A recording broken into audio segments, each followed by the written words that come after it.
Mid-fade versus low fade, which one wins? Tired of the same old haircut?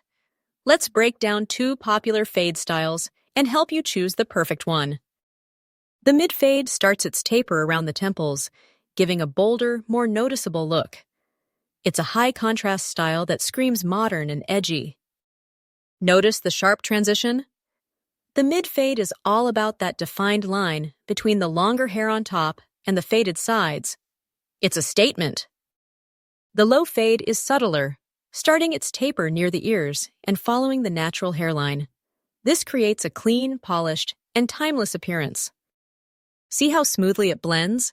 The low fade offers a gradual transition, perfect for a classic and refined style. It's understated elegance. Mid-fade starts higher, bolder, and more dramatic. Low fade starts lower, subtler, and more classic. Which one fits your vibe? Consider your personal style and how much of a statement you want to make.